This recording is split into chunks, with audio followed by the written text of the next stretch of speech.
તપ્ત જીવનમ એમાં જોડાયો.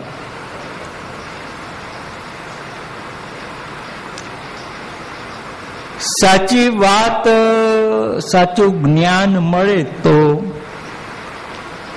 તાપ જતો રહે, એટલે દુઃખ જતું રહે આપણને.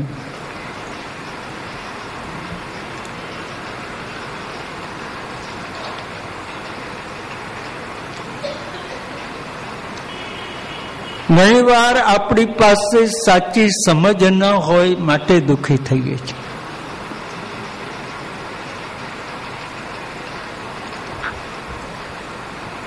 સિકંદર લડવા આવતો તો ભારત,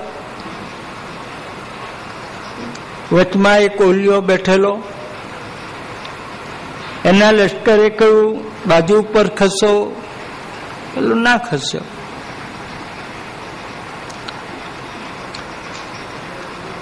સિકંદર જાતે આવ્યો, બાજુ ઉપર ખસો, મારી વિશાળ સેના આવી રહી છે, ક્યાંક ચગદાઈ જશો. હું સિકંદર છું. ક્યાં જાય છે આ સેના લઈને?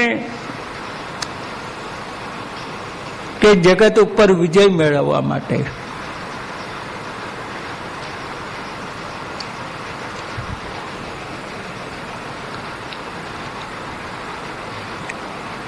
વિજય મેળવ્યા પછી શું કરીશ? હું બધાને જીતી લઈશ, બધાને આમ મારા હાથ નીચે બનાવી દઈશ. પછી શું કરીશ?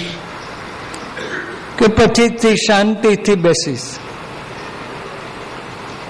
તારે આટલી બધી મહેનત કર્યા પછી તું શાંતિથી બેસે, હું તો અત્યારથી શાંતિથી બેઠો છું.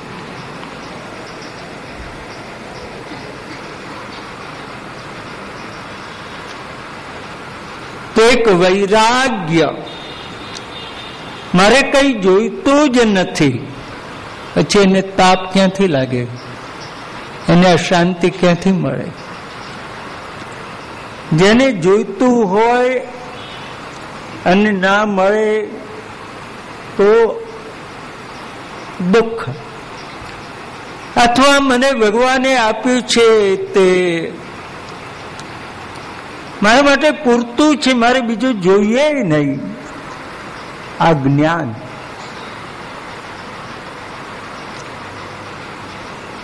મોટા ભાગના હૃદયની અશાંતિ, તાપ, સંતાપ એને શાંત કરે છે.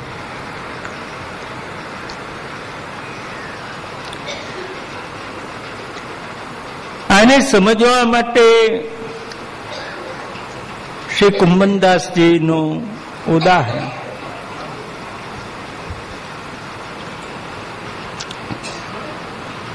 શ્રી કુંભનદાસજી પાસે આટલો દર્પણનો કાચનો ટુકડો નહોતો.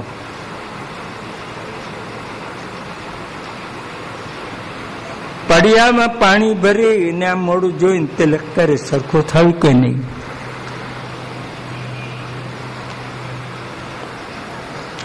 રાજા માનસિંહ એમની આ સ્થિતિ જોઈ એટલે તરત પોતાની પાસે જોડીમાં સોને મળેલું દર્પણ એ કાઢીને કુંભદાસજીના ચરણોમાં મૂક્યું. આપણે એ તો આવી ભૂલ ના કરીએ.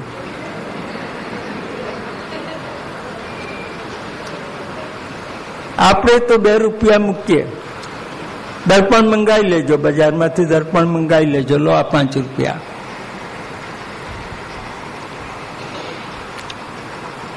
कुम्भनदास जी के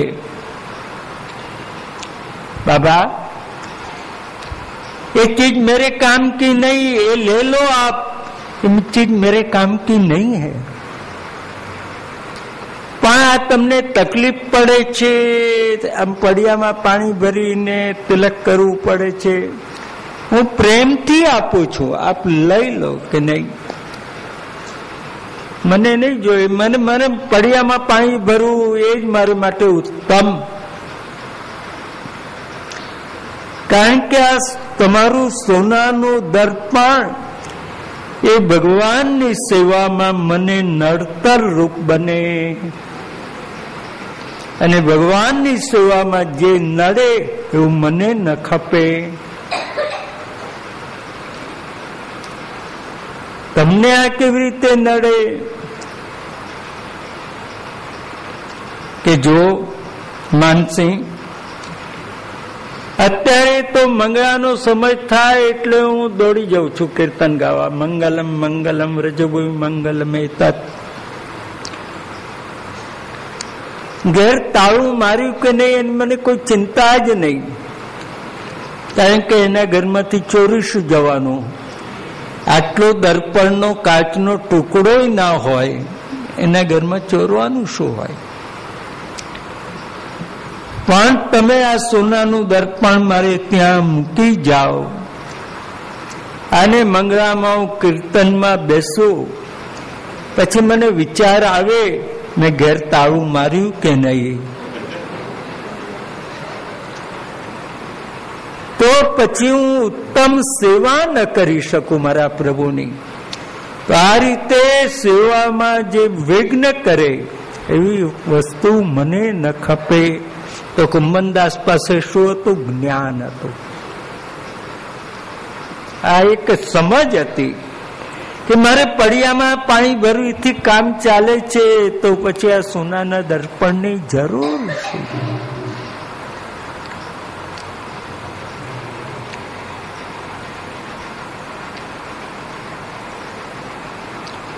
તો ભગવાનની કથા, સંસારનો કોઈ પણ દુઃખી હોય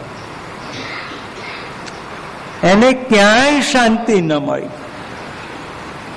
એ આવીને ભગવાનની કથામાં ક્યાંક બેસી જાય તો ભગવાનની કથા 99% નહીં 100% એને પરમ શાંતિ આપશે.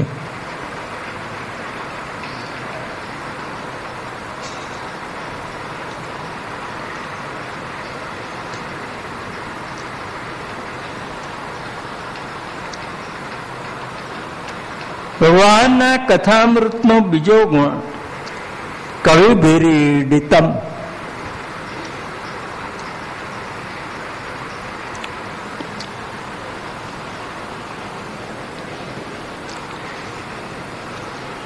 કવિજનો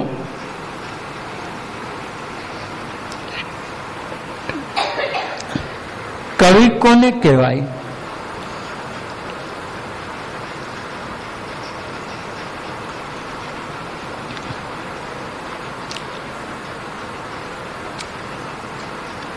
કવયતિ ભગવંતમ ઇતિ કવિ. એક ગુજરાતી કવિ શામળ ભટ્ટ, એણે એવી એક કવિની પરિભાષા આપી, કહ્યું કવિ તે શાનો કવિ? બીજાનું કહેલું કે એને કઈ કહેવાતું હશે, જેનું એક મૌલિક સર્જન હોય એને કવિ કહેવાય.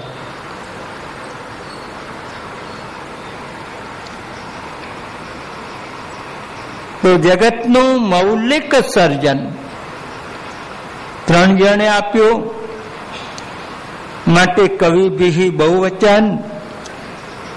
એક કવિ બ્રહ્મા, બ્રહ્માએ જગતને વેદ આપ્યા. બીજા કવિ વાલ્મીકી, એમણે જગતને રામાયણ આપ્યું. ત્રીજા કવિ વ્યાસ મહર્ષિ, એ જગતને કૃષ્ણ લીલાઓ આપી.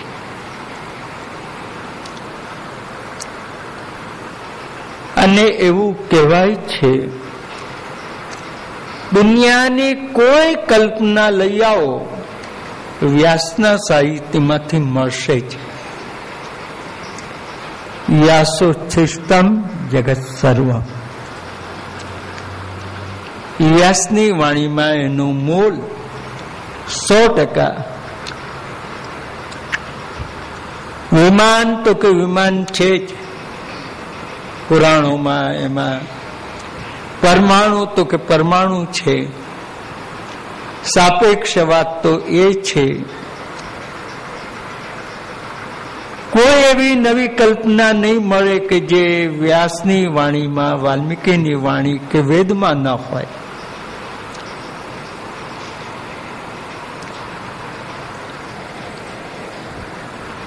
જેને જેને ગાવાનું મન થયું એને ભગવાનને ગાયા, અને જેણે ભગવાનને ગાયા એ જગતમાં અમર થઈ ગયા.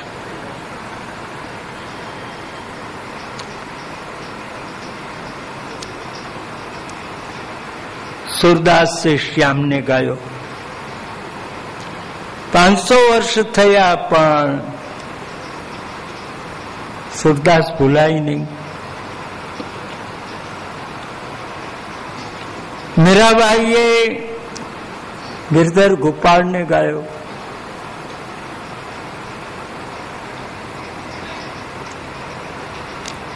મીરાબાઈના છોકરાઓ તો